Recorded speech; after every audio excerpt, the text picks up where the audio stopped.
कि हम हमेशा महाराष्ट्र में 23 सीटें लड़ते आए हैं, 23 जगह पर लोकसभा में। एक दादरा नगर हवेली, वो हमारी सीटें कायम रहे, इतना ही कहा ना। और जब हम पहली बार बैठे थे या दूसरी बार बैठे तो हमने ये तय किया था कि जीते हुए जो सीटें हैं, जो सीट हम जीत, एनसीपी हो चाहे हम हैं, उसके ऊपर बाद में बात करेंगे, उसके ऊपर बाद में बात करेंगे। तो उसमें कांग्रेस आती ही नहीं ना, कांग्रेस ने सीटें जीती नहीं है महाराष्ट्र में। तो कांग्रेस से शुरुआत करनी है जीरो से महाराष्ट्र में। तो फिर भी कांग्रेस एक हमारे लिए महाविकास आघाड़ी में एक बहुत महत्वपूर्ण हमारा साथी है, और हम कांग्रेस, एनसीपी और शिवसेना सब मिलकर काम करेंगे। और हमें कोई तकलीफ नहीं है ना हमको तकलीफ है, ना कांग्रेस के जो दिल्ली के हाई कमांड है उनको तकलीफ है। तो बाकी क्या यहाँ वहाँ कोई बोलता है तो कोई ध्यान देने की जरूरत नहीं। कम सीटें अगर मिलती है तो क्या हो गया? अभी बात किया तुम्ही सांगा। 23 जागा लढवणार आपण ठामपणे आधीपासून सांगत आहात। कोण आहेत ते? कोण आहेत ते? कोण आहेत ते? मला आधी उत्तर द्या तुम्ही। ते जे बोलताय ते कोण आहेत?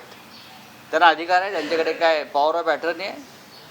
नाना पटोले असलेल्या राज्याचे, आम्ही मुळात राज्यातच बोलत नाही आहोत ना। आमची जी चर्चा सुरू आहे काँग्रेसबरोबर, बघा राष्ट्रवादी काँग्रेस पक्षाचे अध्यक्ष मुंबईत असतात शरद पवार साहेब, शिवसेनेचे पक्षप्रमुख माननीय उद्धव ठाकरे मुंबईत असतात, आमच्या दोघात संवाद आहे। आता काँग्रेसचा हायकमांड दिल्लीत आहे, मी दिल्लीत बोलू। मला माझ्या माहितीप्रमाणे आज नाना पटोले आज दिल्लीत गेलेले, काल आमची अनेक नेत्यांशी चर्चा झाली।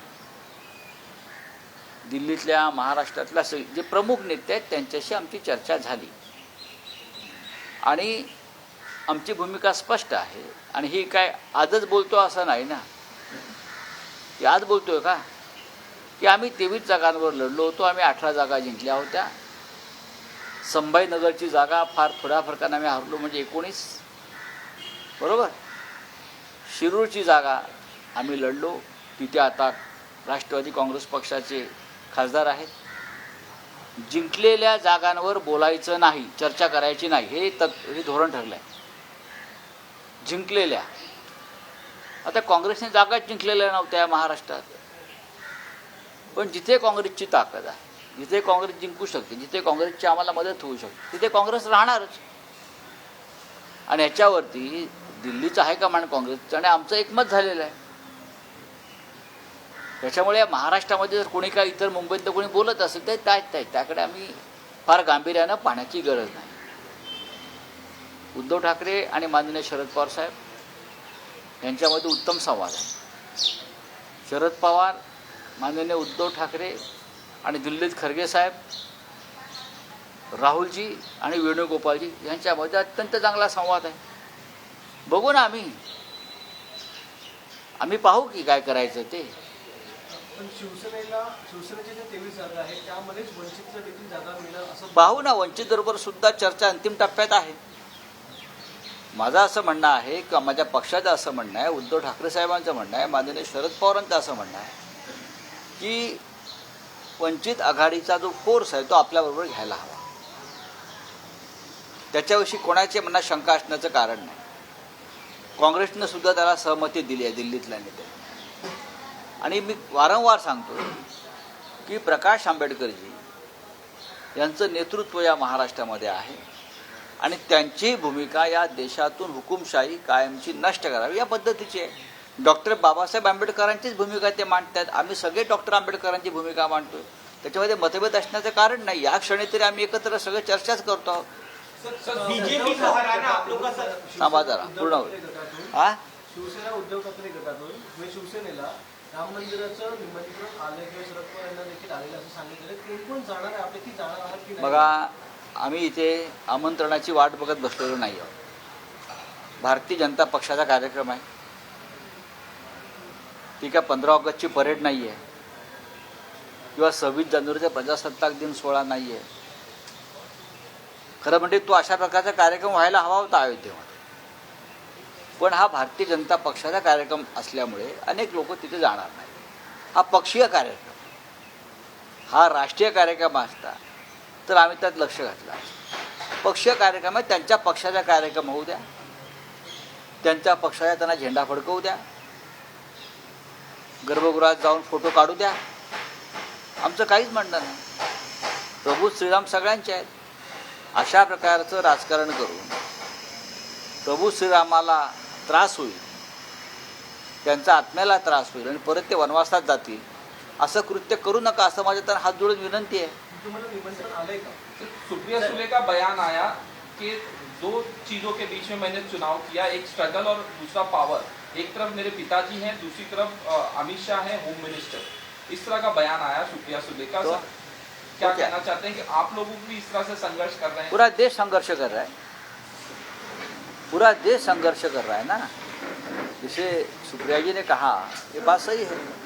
पश्चिम बंगाल में आप देखिए, आप तेलंगाना में देखिए, आप कर्नाटक में देखिए, आप महाराष्ट्र में देखिए, हम सब लोग जो स्ट्रगल कर रहे हैं ना, पावर, मनी पावर, सत्ता, एजेंसी, लेकिन हम ये स्ट्रगल करते रहेंगे और 2024 में हम परिवर्तन करके दिखाएंगे.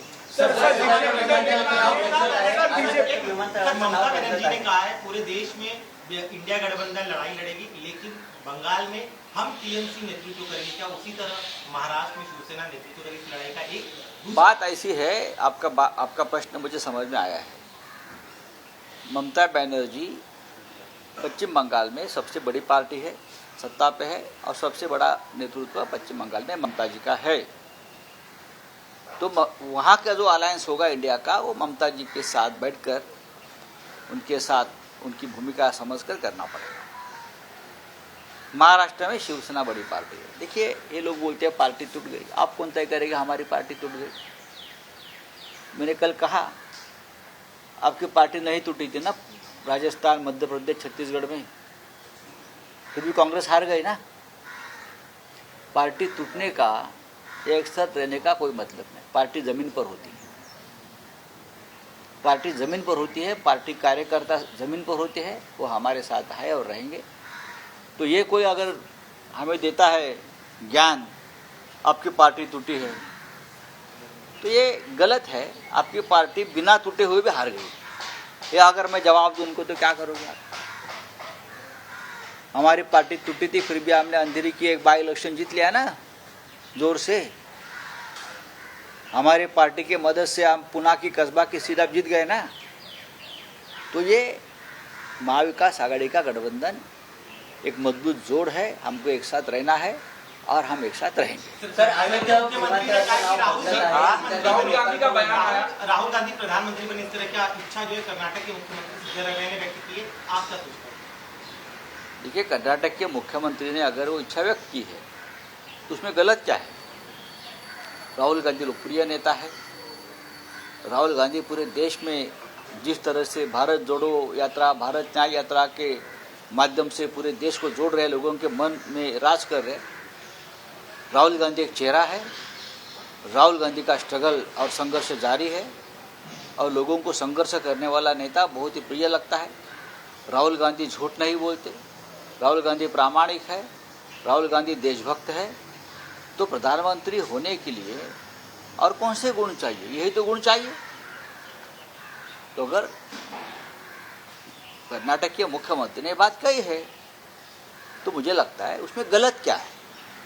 लेकिन इंडिया आघाड़ी में हम सबको एक साथ काम करना है और गठबंधन का चेहरा कौन है ये सब हम मिलकर तय करें. सर, राहुल गांधी का बयान आया कि दो पॉलिटिकल पार्टियों में पॉलिटिकल लड़ाई दिखाई जा रही है देश में, लेकिन दो पॉलिटिकल पार्टियों की विचारधारा की लड़ाई तो है ना, उसमें गलत क्या? विचारधारा की लड़ाई है, अलग अलग विचार हैं दोनों पार्टियों के.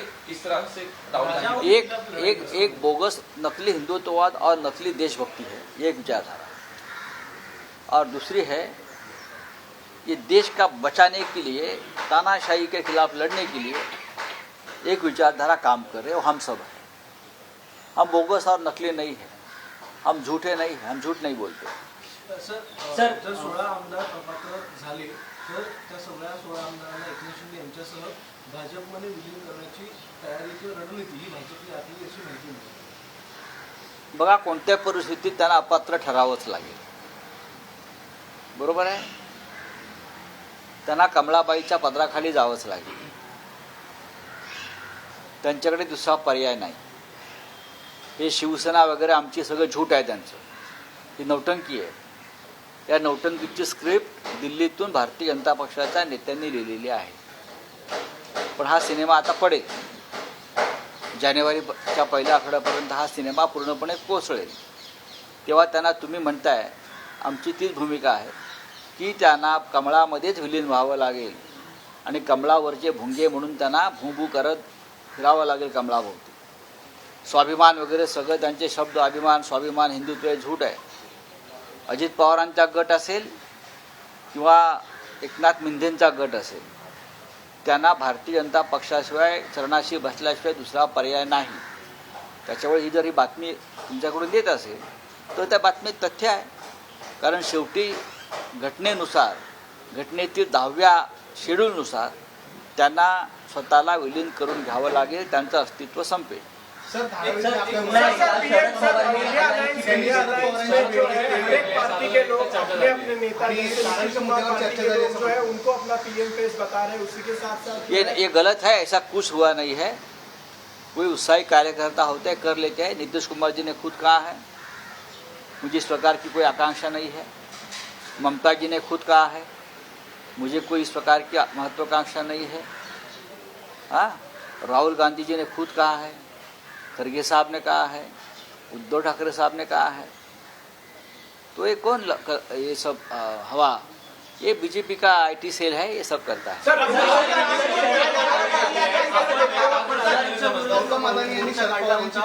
जो धारावीच्या पुनर्विकासाचा प्रकल्प आहे त्याच्या संदर्भात मोर्चा काढला होता. अदानींना खूप मोठा विरोध दाखवला होता. पण काल पुन्हा एकदा शरद पवार त्यांच्यामध्ये चर्चा झाली.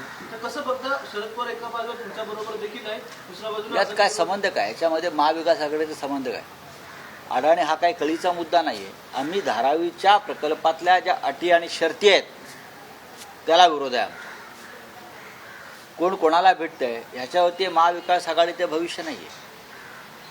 माननीय शरद पवार आणि गौतम अडाणी यांचे फार जुने संबंध आहेत. ते कोणत्याही प्रकारचे असू शकतात. ते सामाजिक असू शकतात, राजकीय असू शकतात, औद्योगिक असू शकतात, विकासाच्या दृष्टीने असू शकतात. त्याच्यात तुम्हाला एवढं चिंता करण्याचं कारण काय? ते काय आज प्रथमच भेटत नाहीत ना, अनेक वर्ष भेटत आहेत. पण आमचा धारावीला जो विरोध आहे त्यांना देण्याला, तो ज्या पद्धतीनं सरकारनं अध्यादेश काढला आहे त्याच्यामध्ये संपूर्ण मुंबईची लूट आम्हाला दिसते. त्याच्यामुळे हे आमचं कर्तव्य आहे, मुंबई वाचवणं, महाराष्ट्र वाचवणं. आणि शरद पवार साहेबांना सुद्धा ज्या अटी शर्ती निर्माण केल्या त्या सुद्धा मान्य होणार नाहीत. ते सुद्धा सच्चे महाराष्ट्र भक्त आहेत. चला, किस तरीके से देखते हो उनकी जो बहुत ही पॉजिटिव तरीके से देखता हूँ. लगभग 6000 किलोमीटर से भी ज़्यादा वो पैदल चलेंगे या थोड़े बहुत बस का उनका ये है, क्योंकि कुछ जगह पे रास्ते नहीं है नॉर्थ ईस्ट में. हाँ, पहाड़ है, नदियाँ है. भारत जोड़ो यात्रा उनकी सक्सेसफुल रही. भारत न्याय यात्रा जो है वो उससे भी उनको ज़्यादा कामयाबी मिलेगी. जहाँ मौका मिले हम भी उनको शामिल हो जाएंगे.